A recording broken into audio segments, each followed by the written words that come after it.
Hello everybody, welcome back to my channel. My name is Andy. I hope you're doing really well wherever or whenever in the world that you are. Today we're gonna do a book tag, a booktube tag, a blog post tag. I don't know what it's called. I am in the mood to do a tag. So that's what we're doing today. I stumbled upon this on a blog post. I will put the blog post creator in the description box down below. It's called the bookshelf book tag, I think. Bookshelf book tag, yes, that's correct. So I've got the questions on my laptop down below, and I didn't prepare for this. I haven't even read through all the questions. So let's get started. I don't think I have any other intro things to say, so let's do it. All right, the first question is, how many bookshelves do you have? Well, I've got 1, 2, 3, 4, 5, 6, 7, 8. That was quick. I currently have 8 bookshelves that I'm using. In my apartment, I do have a few of those cubed storage units. 2 of them have books on them. The rest have like knickknacks and photos and art, etc. But yeah, so I have 8. Building on to this first question, I do only have like this one big bookcase, like this one big bookshelf behind me. And then yeah, like I said, I have like one little cube over that way that my TV is on. And then I have my bigger IKEA cubes over here, but none of those have books on them right now. Okay, the next question is, how many books are on your bookshelves, or how many books do you have in total? Hold please.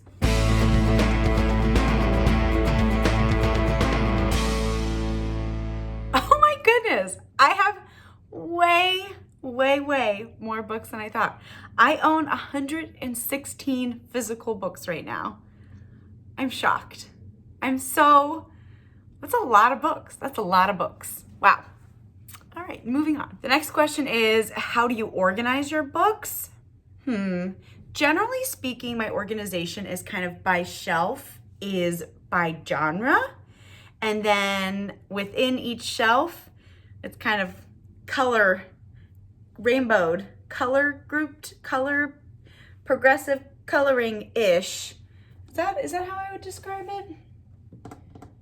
Yeah, like it's not perfectly rainbowed. It's like kind of grouped by color-ish. But yeah, generally speaking, I have them separated by genre because I don't have all that many of each genre. Well, you can't see it from this angle, but the top shelf are my nonfiction books. This shelf right here, this is my literary fiction shelf. This guy is my sci-fi fantasy shelf. This is romance. Then I have cookbooks. My very bottom one, I know you can't see it on the camera, has kind of like journals, photo albums, books from my childhood, kind of like miscellaneous books. Then the cube over this way, has some of my travel books, like for traveling around the world. For example, when we went to Scotland a few years ago, I bought several books from all about like touristy things to do in Scotland. And then below that are some of my work books, like nonfiction textbooks and such. So that's how I organize my shelves. All right, the next question says, what is the oldest book on your shelf? I don't know if this means like oldest as in publishing year or just like the longest that I've owned. I'm not gonna lie. I don't really feel like looking up all of the publishing years of all of these books, so I'm gonna interpret this as the book that I've had the longest on my shelf. All right, it's a bit of a 3-way tie. The first is, this is my copy of Where the Sidewalk Ends that I had as a youngster. This one I've had for a very long time. I'm trying to see what year it was published. This was published in 1974, so that's old. The next one of my oldest books that I think I own is the copy I have from when I was a kid of The Giving Tree. This was one of the books that I remember my mom reading to me a lot. It's very sweet. This is a little like signature thing that my preschool teacher wrote to my mom. I haven't read it in a long time. That's sweet. Anyways, this is the book from my childhood that my mom used to read. Look at me. I used to circle the sight words. I feel like this is actually quite a melancholy book. If anyone knows the moral of this story, is it as sad as I kind of remember it being? Either way, I've had this book for a really long time. And then the other book that I've had for a really long time is my original copy of The Phantom Tollbooth. I wrote my little name in it. The pages are so yellowed. Golly. Did I annotate in this as a kid? I can't. Yeah, I have like some underlines. Oh man, I just love this book. If you haven't read this book, highly recommend. It's just so witty and clever. Oops, we must have written something at the bottom. I ripped it out. Anyways, I loved this book too. So there, those are the 3 books that I've had the longest on my shelves. The next question is, what is the newest book on my shelf? Again, I don't know if this is supposed to be publishing year or just like newest to my collection. The book that I purchased most recently, I think, is The Way of Kings by Brandon Sanderson. This chunky book, I'm gonna read you this year. Man, it's long. But yeah, I think this is my most recent acquisition to my bookshelf. My bookcases, I'm just like looking around to see if anything feels newer.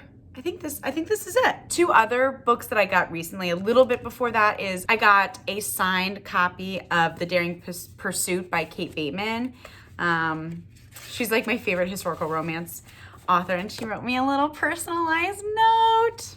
This is a very special book to me. And on my top shelf that you can't see up there, I do have a signed copy of How the Word is Passed by Clint Smith. The pre-order that I made for Above Ground, I also am getting signed. So I'm very excited. But yeah, that was a long-winded way of saying I think this is my newest purchase. The next book is what is the longest book on my shelf. I mean, I think this is also my longest book on my shelf. This is how many pages? Over 1,000.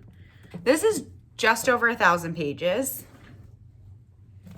You see how long this, the Outlander book is also really long. Oh no, this is only 630 pages. Okay, yeah, winner, winner, chicken dinner. 2 in a row. All right, the next question is, what is the shortest book that I own? I think that's Open Water by Caleb Azumah Nelson. This is 166 pages, 164 pages. This is beautiful. This is a beautifully written story. So poetic, loved it. But yeah, this is my shortest book that I own, at least physically. The next question is, what is the predominant genre on your shelf? I'm gonna be honest, it looks like a pretty even spread in like number of books, quantity of books, between literary fiction, fantasy, and romance. I think the fantasy looks bigger because those books are longer, but I think it's kind of an equal spread across those 3, which makes sense. Those are my 3 favorite genres to read. The next question is, have you done a bookshelf tour? I haven't done like a formal bookshelf tour where I take you kind of like one by one of all the books that I own and all of that. I did do a video where I organized my bookshelf like right when I purchased this, so I'll link that video in the cards and description box and all that jazz. But no, I have not officially done a bookshelf tour. Let me know if you'd be curious to go through and I could kind of show you all my books, maybe some of the ones that I have signed. I don't know if that'd be interesting, so let me know. Let me know. All right, the next one says, go on a random number generator and talk about the book number. Oh, the book it corresponds to. Oh, geez. Okay. Let me pull up. Okay, random number generator. Okay, so how many books did I say that I had? 116? That sounds about right. Okay, let me screen record. Okay. Okay, I've got my minimum 1, maximum 116. I've already forgotten how many total books that I own. What can I say? Okay, generate 30. All right, I'm just gonna start in the upper right-hand corner, count from there. Okay, I sort of did like a snake counter, and this was lucky number 30, The 7 Husbands of Evelyn Hugo by Taylor Jenkins Reid. I really went into this book feeling like I probably wasn't gonna like it. I just felt like I had heard so many people gush about this book. So going into it, I was a bit skeptical. And if I'm being honest, when I was reading through, I think I got to like 70-ish% in. And I was kind of like, I mean, this is good, but I don't really get what all of the hype, all of the energy, all of the like obsession. I didn't totally get where it was coming from. And then like the book came to a close and I was really emotionally impacted by this character, her life. I thought it was really meaningful and moving by the end. I thought this was such an interesting story. I know Taylor Jenkins Reid is not everybody's favorite author. I feel like they're the Taylor Jenkins Reid girlies and then people that her writing style just doesn't work for them. Both are totally fine. I think I land somewhere in the middle. I really liked this, but I have never felt the need to pick it back up. I liked Malibu Rising. I really liked Carrie Soto's back. I loved Daisy Jones when I listened to that audiobook. And then the rest, like her backlist has been a little hit or miss. Like some I've really liked and some I've thought were just okay. But yeah, I remember really enjoying this when I read it. My mom and my sister, they like buddy read it together and then recommended that I pick it up. So I did and I liked it. All right, the last question on this little bookshelf tag says, do you have any fan merchandise or any other decorations on your bookshelves? I mean, as you can see, I have like a few very random knickknacks that I picked up from like Target, Home Goods, Goodwill. I'm trying to think if there's anything of note. The only thing that's not like a generic thing I picked up at Home Goods or whatever is, I can't remember who gifted me this, but I have this like sweet little mindfulness jar, and a while back, I would like pick one every day, and it was like a little activity or mantra, and I don't know where this came from, but oh, it looks like it's from embracingmindfulness.com. So there you go. Anyways, this was sweet and I liked it and I thought it was colorful and cute, so I kept it. Oh, as I'm doing this, I'm noticing this is still stuck on February 20th.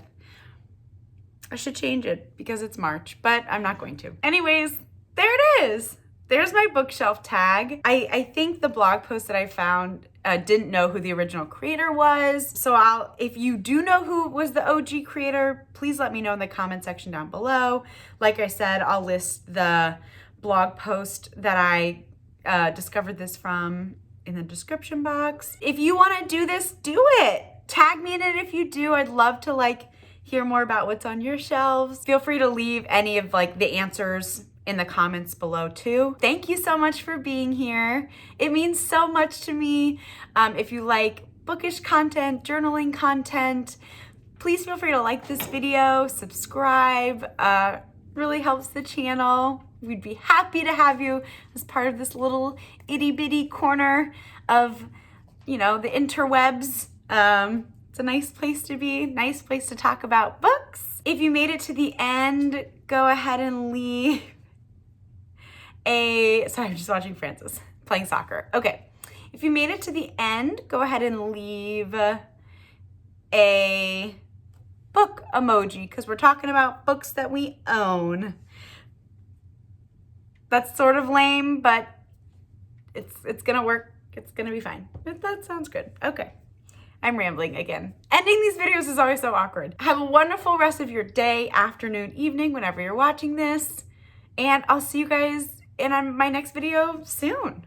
Bye.